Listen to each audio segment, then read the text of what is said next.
UP में सियासी जमीन तलाश रहे बीजेपी अब फिल्मी सितारों के सहारे। मथुरा में हेमा मालिनी ने दिए फिरोजाबाद से चुनाव लड़ने के संकेत, तो लखनऊ से कांग्रेस के टिकट पर लड़ सकते हैं राज बब्बर।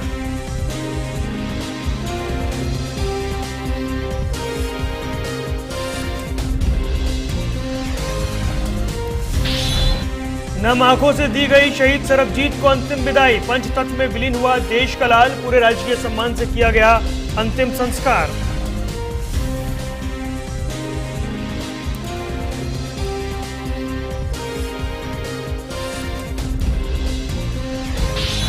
सरबजीत को अंतिम विदाई देने के लिए भिकिविंड में उमड़ा लोगों का जनसैलाब। कांग्रेस उपाध्यक्ष राहुल गांधी, पंजाब के सीएम प्रकाश सिंह बादल समेत कई राजनीतिक हस्तियों ने दी भावभीनी श्रद्धांजलि।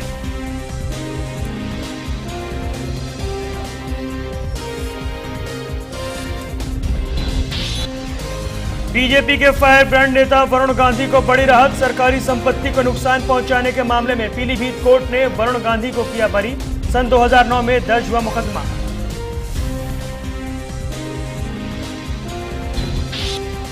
कानून व्यवस्था के मोर्चे पर हो रही किरकिरी से बौखलाए सीएम अखिलेश यादव। लखनऊ में डीजीपी को लगाई डांट, बोले बर्दाश्त नहीं होगी लापरवाही।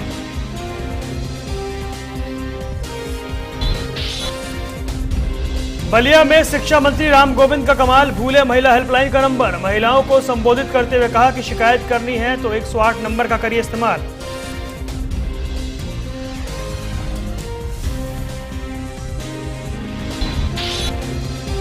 इलाहाबाद में बेखौफ बदमाशों का कहर, जेई की घर में घुसकर गोली मारकर हत्या। ठेकेदारी के विवाद में वारदात को दिया गया अंजाम।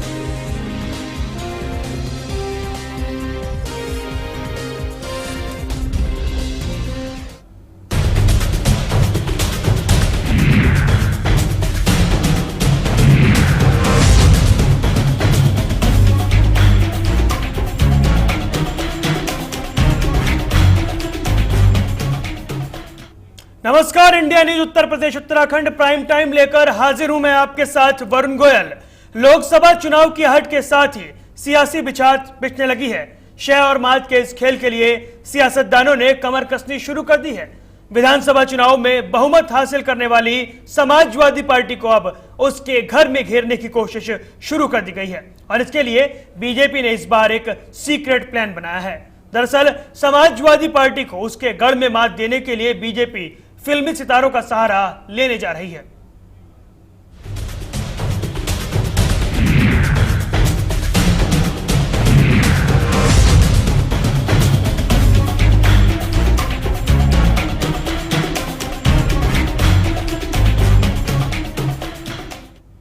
आगामी लोकसभा चुनाव को लेकर बीजेपी ने उत्तर प्रदेश में चुनावी चौसर बिछा दी है।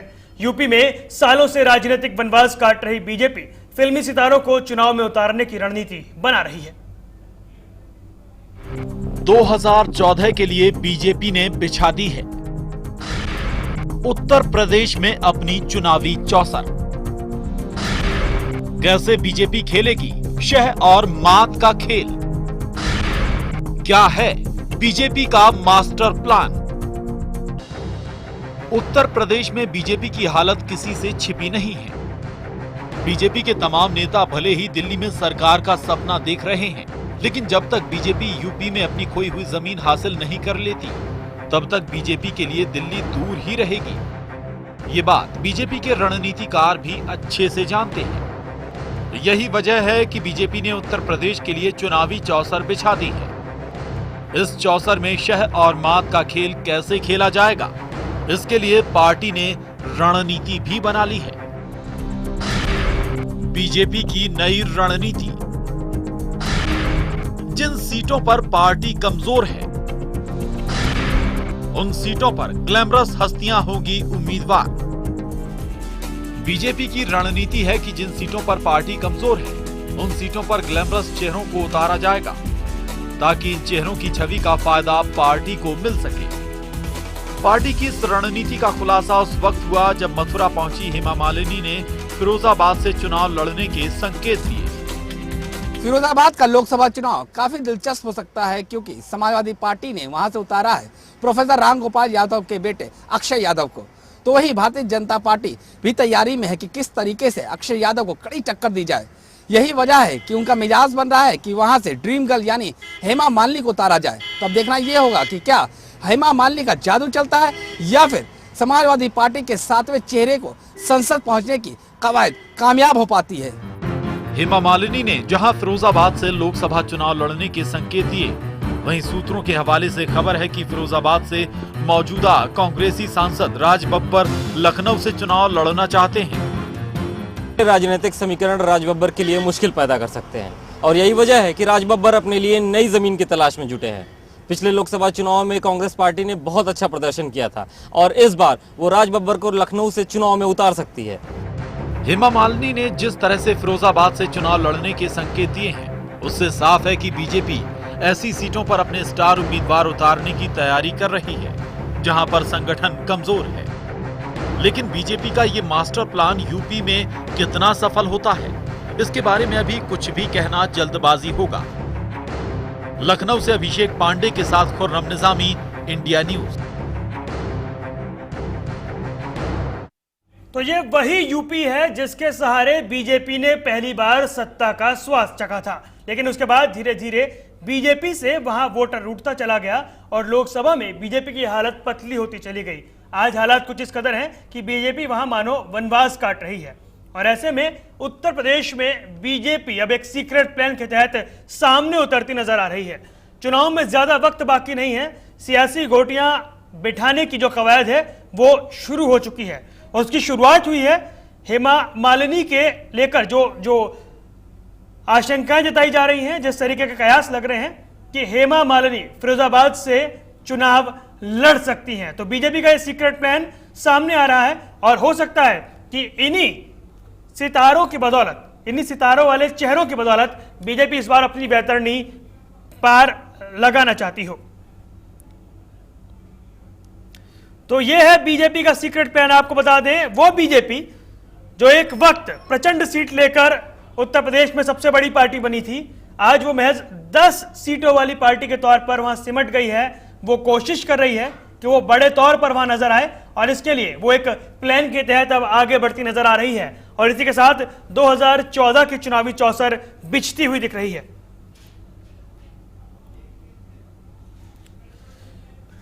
तो आपको बता दें, 1998 का लोकसभा चुनाव जहां बीजेपी ने 50 से ज्यादा सीटें जीती थी, आज वो वहां पर 10 सीटों पर सिमट कर रह गई है और यही वजह है जिसे बीजेपी के अंदर राजनीतिक जानकार मानते हैं कि बीजेपी सत्ता से बाहर है। और ऐसे में बीजेपी की जो तैयारी है वो एक सीक्रेट प्लान के तहत आगे बढ़ने की है और बीजेपी सितारों के सहारे आगे बढ़ना चाहती है।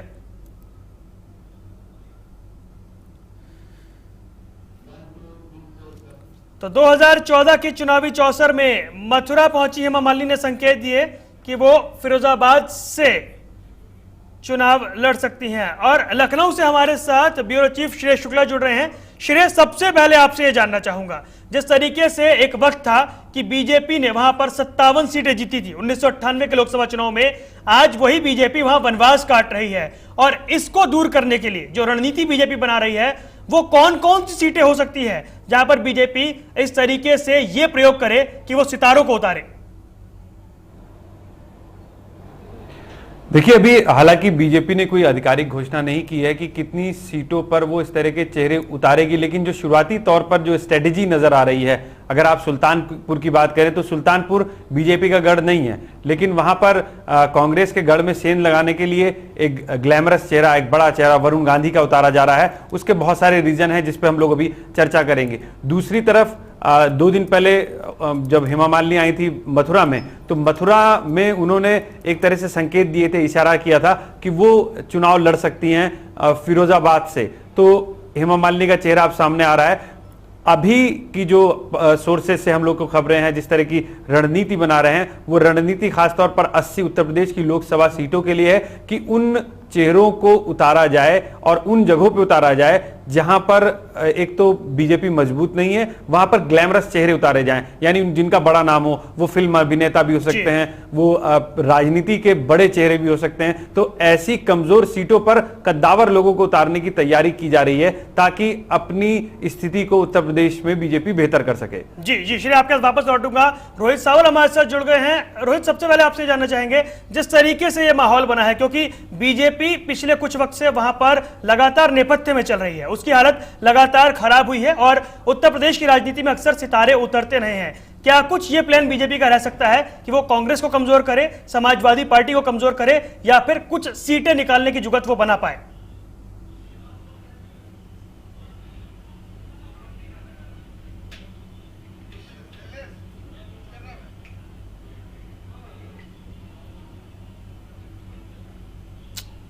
लगता है मेरी आवाज रोहित सावल तक नहीं पहुंच पा रही। एक बार फिर से उनसे जोड़ देंगे। श्रेय के पास वापस आना चाहूंगा। श्रेय, क्योंकि उत्तर प्रदेश की राजनीति हम देखते हैं, अमिताभ बच्चन भी वहां से चुनाव लड़ते हैं, जयाप्रदा भी वहां से चुनाव लड़ी है, राजू श्रीवास्तव को उतारने की तैयारी हो रही है, नफीसा अली ने चुनाव लड़ा था लखनऊ से। ऐसे में जो ये तैयारी है, क्योंकि इन चेहरों को उतारकर कहीं ना कहीं आप कमजोर सीटों को पाटने की कोशिश करते हैं, और 1998 के बाद से 2013 तक बीजेपी की स्थिति है वो लगातार कमजोर हुई है। तो ये जो स्ट्रैटेजी है, ये कितना डेंट दे सकती है दूसरी पार्टियों को? देखिए, जो बीजेपी जिस स्ट्रेटेजी पे चलती नजर आ रही है, जिस तरह के संकेत मिल रहे हैं कि इस तरह के चेहरों को उतारा जा सकता है, वो जरूर बहुत बड़ा डेंट मैं अभी नहीं कह सकता हूं कि दे पाएंगे कि नहीं दे पाएंगे, लेकिन ये जरूर है कि आने वाले वक्त में जब इस तरह के चेहरे उतरेंगे, यानी अगर मानिए कि फिरोजाबाद से हेमा मालिनी को उतारा जाता है, तो ऐसे में समाजवादी पार्टी को वहां पर ज्यादा कंसंट्रेशन करना पड़ेगा। वहां के नेता राम गोपाल यादव, जिनके लड़के वहां से चुनाव लड़ने की तैयारी कर रहे हैं, तो वहां पर ज्यादा डेरा डालना पड़ेगा उनको। बाकी सीटों पर वो कम ध्यान दे पाएंगे, क्योंकि तब इज्जत का सवाल हो जाता है कि इस सीट को जीतना है, जिसका गढ़ होता है, जिसका एक पुराना इतिहास होता है, उस सीट को जीतने का। तो ऐसे में उन बड़े नेताओं को कन्फाइंड करने की भी एक स्ट्रेटजी है ये, कि कमजोर सीट पर एक बड़ा चेहरा उतार दो। अगर जीते तो बहुत अच्छी बात है, हारे तो जो बड़ा नेता दूसरी पार्टी का है उसको हमने कन्फाइन कर लिया, यानी बाकी सीटों को अगर वो प्रभावित करने की स्थिति में रहता तो उस चीज को उन्होंने थोड़ा सा काउंटर कर दिया है। तो ये एक स्ट्रेटजी लेकर चल रही है, जिसके तहत इस तरह के नाम सामने आ रहे हैं, और आने वाले दिनों में 80 लोकसभा सीटों में बीजेपी इस तरह के और चेहरों को तलाशेगी, ताकि वो इस नई स्ट्रेटजी के तहत उत्तर प्रदेश में ज्यादा से ज्यादा अपनी आमद दर्ज करा सके। क्योंकि आपने भी जिस तरह से चर्चा की कि उत्तर प्रदेश में बीजेपी हाशिए पर है, अभी मुझे लगता है हाशिए पर तो क्या, अभी फिलहाल जो बीजेपी की स्थिति है विधानसभा चुनाव के परिणामों के बाद देखने के बाद, बीजेपी एक तरह से आईसीयू में भर्ती है। आईसीयू में भर्ती है, उसको दोबारा से चलाने के लिए, दौड़ाने के लिए उत्तर प्रदेश में इस तरह के नेताओं की कहें, बड़े चेहरों की कहें, इस तरह के डॉक्टर्स की जरूरत पड़ रही है उसे। तो वो हर तरह का इलाज करना चाह रही है उत्तर प्रदेश के अंदर अपनी स्थिति को बेहतर करने की। और इसकी सख्त जरूरत है बीजेपी को। रोहित सावल के पास में चलना चाहूंगा। रोहित, आपसे जानना चाहूंगा, 1998 के बाद बीजेपी ने जो भी प्रयोग किए, चाहे हम पिछले विधानसभा चुनाव देखें, वो उमा भारती को लेकर आते हैं, तमाम तरह की बातें करते हैं, लेकिन बीजेपी के लिए कुछ भी अच्छा घटित होता नजर नहीं आ रहा। और जैसा कि श्रेय कह रहे हैं कि एक किलेबंदी कम से कम हो, अगर सीट नहीं जीत पाते हैं तो किलेबंदी कर दी जाए ताकि वो कुछ आगे निकल पाए, क्योंकि बीजेपी इस बात को समझती है कि अगर उसे सत्ता में आना है तो उत्तर प्रदेश में परचम लहराना होगा, और इसके लिए बीजेपी तमाम प्रयोग करने को तैयार नजर आ रही है।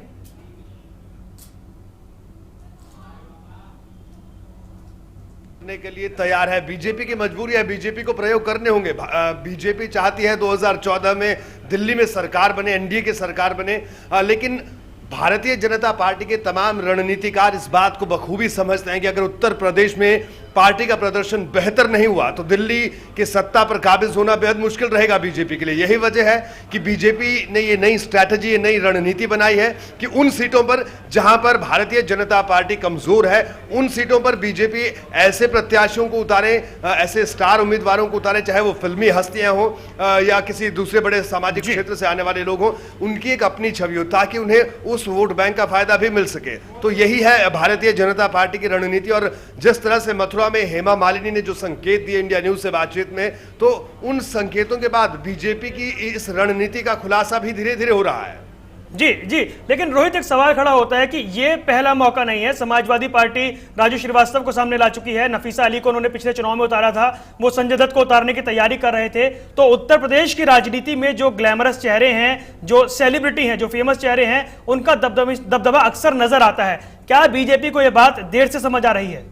देखिए, अगर रणनीति की बात करें, जिस तरह से चुनाव किसी युद्ध से कम नहीं होता, तो जिसको कहते हैं कि मैन टू मैन मार्किंग की अगर बात करते हैं, तो भारतीय जनता पार्टी इस बार कुछ उसी तरह की रणनीति को लेकर चल रही है। देखिए, अगर 2009 के चुनाव की अगर बात करें, आपको ध्यान में होगा कि गोरखपुर से समाजवादी पार्टी ने जिस तरह से जो बीजेपी के उम्मीदवार थे उनको टक्कर देने के लिए अपने प्रत्याशी को उतारा, मनोज तिवारी को उतारा, तो उसके पीछे समाजवादी पार्टी बखूबी जानती थी कि गोरखपुर में योगी को हराना नामुमकिन है। लेकिन उनकी ये कोशिश थी कि गोरखपुर में योगी को घेरा जाए ताकि वो अपनी सीट से बाहर ज्यादा चुनाव प्रचार न कर पाए। ये स्ट्रैटेजी थी उनकी, हालांकि इसमें कोई बहुत ज्यादा कामयाब नहीं हुए। तो कुछ इसी तरह की, जिसे मैन टू मैन मार्किंग की बात कर रहे हैं हम, फिरोजाबाद की हम बात कर रहे हैं। मान लीजिए अगर हेमा मालिनी फिरोजाबाद से उतरती है या भारतीय जनता पार्टी कोई ऐसा उम्मीदवार देती है कि जो शायद अपने आप नहीं जीते लेकिन दूसरे उम्मीदवार को संकट में डाल दे, तो कहीं ना कहीं रामगोपाल यादव है, उनके लड़के अगर चुनाव लड़ते हैं तो वो खुद फिरोजाबाद तक सिमट कर रह जाएंगे।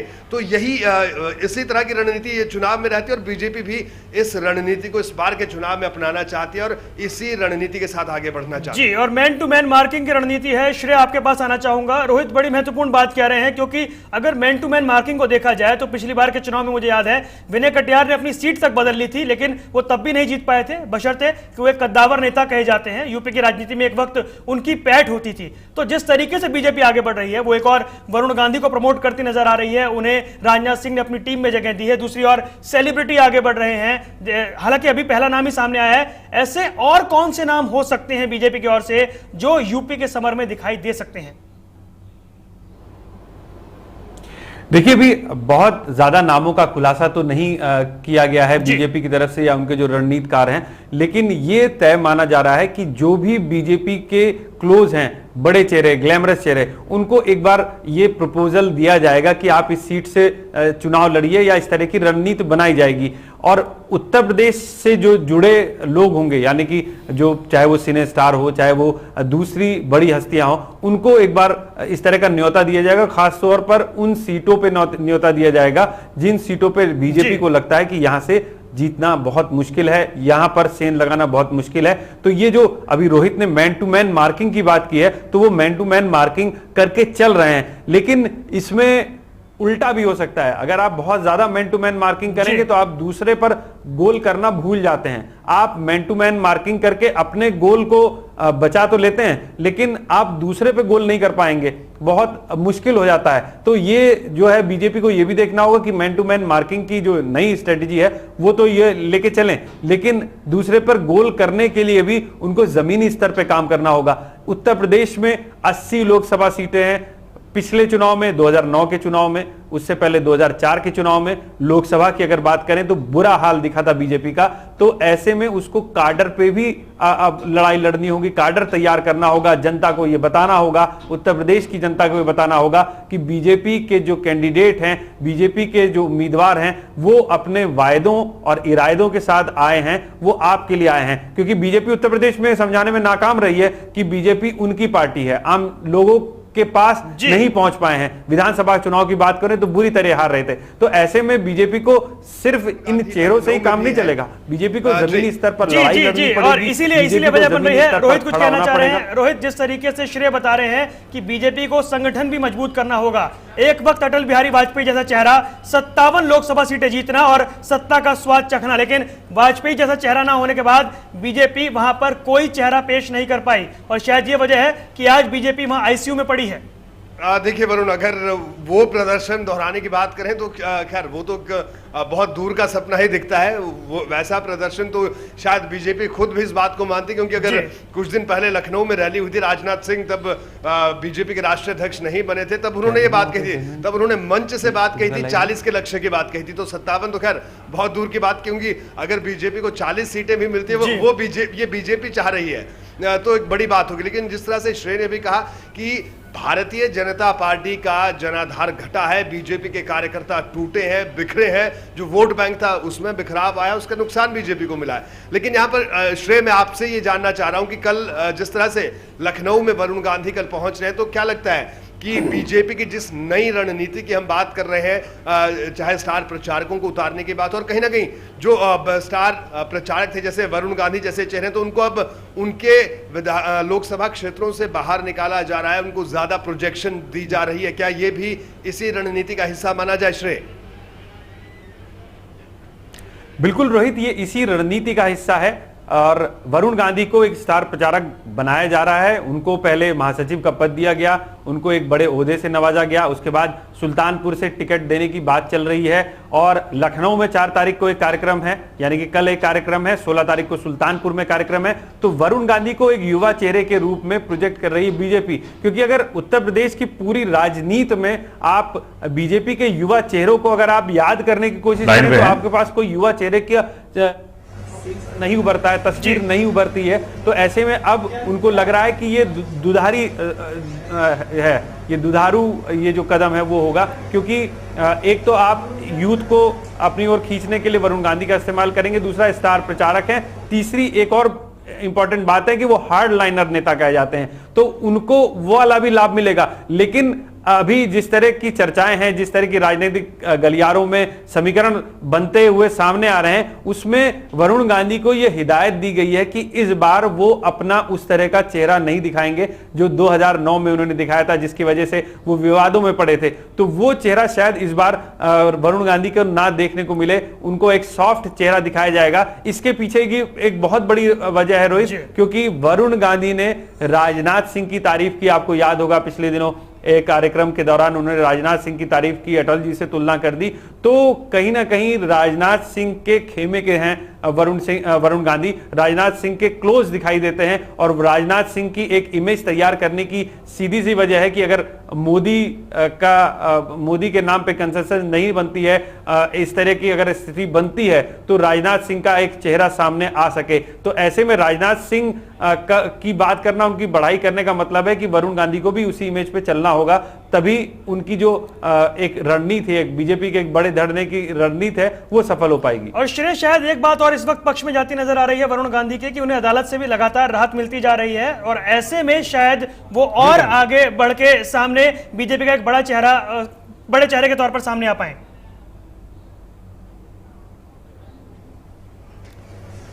तो जिस तरीके से ये लगातार बात हम कर रहे हैं श्रेय, क्योंकि जो स्टार प्रचारकों को उतारने की रणनीति है, 2 एग्जाम्पल मेरे सामने आते हैं क्योंकि बीजेपी इस रणनीति में सफल रही थी। राजस्थान में धर्मेंद्र और पंजाब में विनोद खन्ना को उतारकर बीजेपी ने वो 2 सीटें जीती थी जो कभी उसका गढ़ नहीं रही, जहां हमेशा कांग्रेस का वर्चस्व रहा। तो शायद वो 2 एग्जाम्पल बीजेपी यहां पर भी देख पा रही हो और स्टार प्रचारकों को उतारकर, स्टार नेताओं को चुनाव लड़वाकर वो कम से कम अपनी स्थिति वहां पर और मजबूत करने की कोशिश करे। बिल्कुल, ये एक रणनीति है, लेकिन मुझे याद पड़ता है कि धर्मेंद्र का अनुभव जनता को बहुत अच्छा नहीं रहा था, क्योंकि धर्मेंद्र वहां पे जाते नहीं थे। विनोद खन्ना हालांकि काम करते थे, तो धर्मेंद्र के तो दर्शन दुर्लभ हो गए थे। तो अगर इस तरह के नेताओं को वो दोबारा से कहीं दूसरी जगह से टेस्ट करेंगे, चाहे वो उत्तर प्रदेश की जनता के लिए टेस्ट करें, किसी लोकसभा सीट से धर्मेंद्र को ही टेस्ट करें, तो मुझे लगता है कि जनता उनको उस तरह का रिस्पांस ना दे जिस तरह की उम्मीद की जा रही है, क्योंकि जो स्टार टर्न जो नेता है वो पसंद वही किया जाएगा कि जो जनता के बीच में रहे। इसमें एक बड़ा उदाहरण है राज बब्बर का। राज बब्बर फिल्में भी करते हैं और राजनीति भी करते हैं और उनका एक लंबा राजनीतिक कैरियर है, तो उनको जनता तभी पसंद कर रही है जब वो जनता के बीच में जा रहे हैं। लेकिन अगर इस तरह के नेताओं का, जिस तरह से आपने जिक्र किया धर्मेंद्र का, आपको याद होगा कि धर्मेंद्र को लेकर काफी वहां पर चर्चाएं हुई, लोगों ने लापता तक के पोस्टर लगा दिए थे, नहीं आते, इसलिए जी रोहित के पास आना चाहूंगा। रोहित, ये जो रणनीति है, क्योंकि जैसा आपने खुद कहा कि मैन टू मैन मार्किंग है, बीजेपी खुद जानती है कि वो 1998 वाला करिश्मा नहीं दोहरा सकती है, लेकिन ये वो पार्टी है जो उत्तर प्रदेश से उठी थी, वहां धीरे धीरे पार्टी खत्म होती चली गई, संगठन कमजोर पड़ गया, चेहरा नहीं है। ऐसे में राजनाथ सिंह का अध्यक्ष बनना कितना फायदा पार्टी को उत्तर प्रदेश में पहुंचा सकता है? राजनाथ सिंह बीजेपी के राष्ट्रीय अध्यक्ष हैं तो जाहिर सी बात है जिस प्रदेश से वो आते हैं वहां पर बेहतर प्रदर्शन उनको करना कहीं ना कहीं उनकी साख के लिए भी जरूरी है। तो राजनाथ सिंह के लिए चुनौती दोहरी है। हाँ, पार्टी का प्रदर्शन बेहतर करना है लेकिन प्रदेश में भी प्रदर्शन को सुधारना है।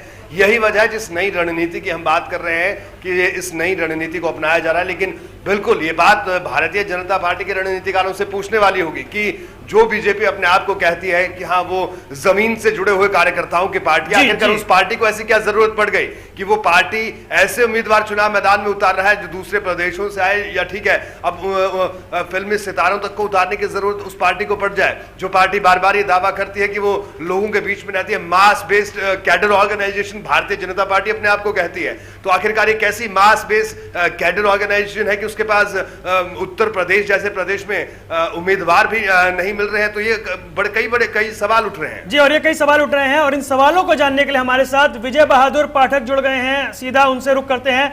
विजय बहादुर जी, आपसे जानना चाहेंगे आखिर क्या वजह है कि एक पार्टी, एक उत्तर प्रदेश की सबसे बड़ी पार्टी होती है, उसके चलते वो केंद्र की सत्ता में पहुंचती है, आज वो छिन्न भिन्न पड़ी हुई है, चेहरों का अभाव है और बाहर से चेहरे लाने की कवायद की जा रही है।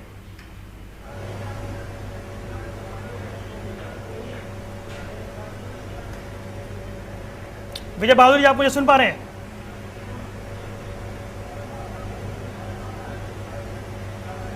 हाँ, सुन पा रहा हूँ जी। विजय जी, सवाल मेरा यह है कि एक वक्त पार्टी 1998 में ऐसा प्रदर्शन करती है कि वो केंद्र की सत्ता तक पहुंचती है, 50 से ज्यादा सीटें जीतती है, लेकिन उसके बाद लगातार वो पार्टी वहां पर छिन्न भिन्न हो जाती है, बिखर जाती है। जानकार कहते हैं कि पार्टी आईसीयू में चली जाती है और अब हालत यह है कि बाहर से नेता ढूंढ ढूंढ कर लाने पड़ रहे हैं।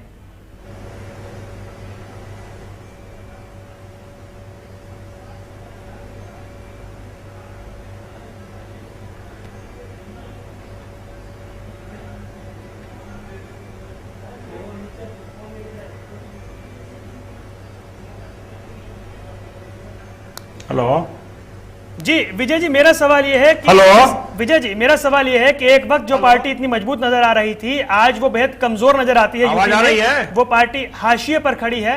लेकिन आपको क्या लगता है कि अब आप बाहर से चेहरे लाते हैं और सेलिब्रिटीज को अगर चुनावी मैदान में उतारेंगे तो कितना फायदा होगा? लगता है हमारी आवाज उन तक नहीं पहुंच पा रही है, उनसे जुड़ने की कोशिश करेंगे। विजय बहादुर पाठक जी, क्या आप हमें सुन पा रहे हैं? चलिए हाँ, मैं सुन रहा हूँ। वरुण जी बताइए। जी पाठक जी, हमारा सवाल ये है कि क्या मैं आपको सुन रहा हूँ। बेहतर प्रदर्शन की उम्मीद है उत्तर प्रदेश में?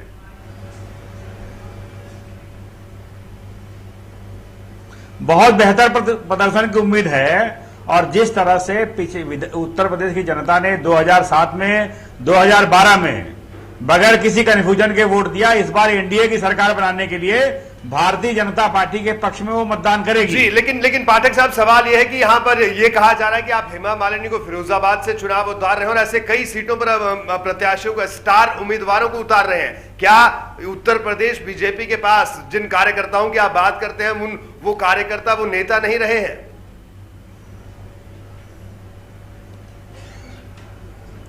वरुण जी, पहली बात तो मैं ये खारिज करता हूं कि हम कहीं हेमा मालिनी जी को फिरोजाबाद से उतारने जा रहे हैं, क्योंकि अभी केंद्रीय चुनाव समिति की न तो प्रदेश चुनाव समिति की बैठक नहीं हुई है और जब तक ये तय नहीं हो गया कि कौन कहां से उम्मीदवार होगा, ये कैसे आप बता रहे हैं कि हम किस हेमा मालिनी जी को कहां से उतारने जा रहे हैं? जी, कयास तो लग रहे हैं, न कर लें, संकेत तो खुद उन्होंने दिए हैं। कैसे देते हैं कि हम किसको कहां से लड़ने जा रहे हैं? जी विजय जी, कयास तो लग रहे हैं, संकेत उन्होंने खुद दिए हैं। वरुण, लग रहा है आपकी आवाज उन तक नहीं पहुंच रही। जी विजय बहादुर पाठक साहब, खुद हेमा मालिनी मथुरा आती है, मथुरा में उनसे बातचीत हुई तो बातचीत में उन्होंने खुद ये संकेत दिए हैं। और आपकी पार्टी के प्रदेश भारतीय जनता पार्टी के पदाधिकारी हैं, कार्यकर्ता हैं और भारतीय जनता पार्टी के नहीं, उन संभावनाओं को हम नकार नहीं रहे, लेकिन आपने कहा कि फिरोजाबाद से राजनीति तो उत्तर प्रदेश में जहां पर उपयुक्त उम्मीदवार जहां के लिए पड़ेगा वहां हम लड़ाएंगे। जी विजय जी, इन संभावनाओं पर ये सवाल हो रहे हैं कि क्या बीजेपी इस सहारे अब आगे बढ़ने जा रही है? जी वरुण जी, जी, तो पाठक जी, क्या आप ये मानते हैं कि भारतीय जनता पार्टी उत्तर प्रदेश की कई सीटों पर ऐसे स्टार उम्मीदवार आप उतारेंगे?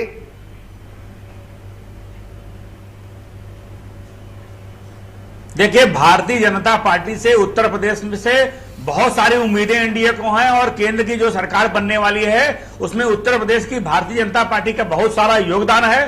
उत्तर प्रदेश में हम 58 सीटें जीत चुके हैं, 50 का लक्ष्य है राष्ट्रीय अध्यक्ष ने रखा है और उस 50 के लक्ष्य को प्राप्त करने के लिए जहां आवश्यकता जिस तरह की होगी उस तरह के उम्मीदवार हम उतारेंगे।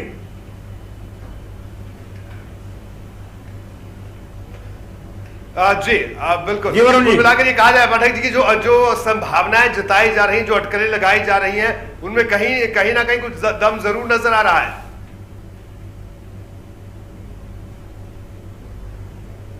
नहीं, संभावना अटकलें आप लगा रहे हैं। अभी हम उत्तर प्रदेश में एनडीए के पक्ष में वातावरण कैसे बने, कैसे जनता के मुद्दे हम उठा सके, इस पर हमारा ध्यान है। और कल पार्टी के कोर कमेटी की बैठक है, उस कोर कमेटी की बैठक में श्री वरुण गांधी जी, श्री मुख्तार अब्बास नकवी समेत पार्टी के अन्य वरिष्ठ नेता सारे भाग लेंगे। अलग अलग मुद्दे हैं इस प्रदेश में। बुंदेलखंड में जहां पानी की समस्या है, वहीं पूर्वांचल में पाठक जी कहा जाए कि आपका संगठन कई ऐसी सीटों पर विचार कराए जहां आप सीटों को बदलेंगे, चाहे कई बड़े बड़े नेताओं के नाम भी उसमें शामिल है।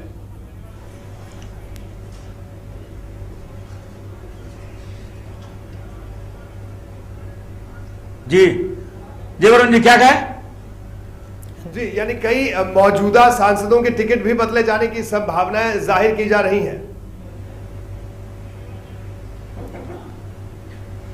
देखिए, जहां जैसी आवश्यकता होगी चुनावी रणनीति के दृष्टि से हम वहां वैसा फैसला लेंगे। जी और चलिए इसके साथ ही ये फैसला लिया जाएगा। और आपको बता दें, जिस तरीके से सियासत करवट ले रही है, कुछ नए रंग और देखने को मिलेंगे। फिलहाल विजय बहादुर जी, आपका हमारे साथ जुड़ने के लिए, रोहित सावल आपका और शेष शुक्ला आप सभी का हमारे साथ जुड़ने के लिए बहुत बहुत शुक्रिया। बीजेपी मास्टर स्ट्रोक खेलने की तैयारी में है, लेकिन ये प्लान कितना बड़ा मास्टर स्ट्रोक खेलेगा ये वक्त तय करेगा। प्राइम टाइम में इतना ही, खबरें लगातार जारी हैं।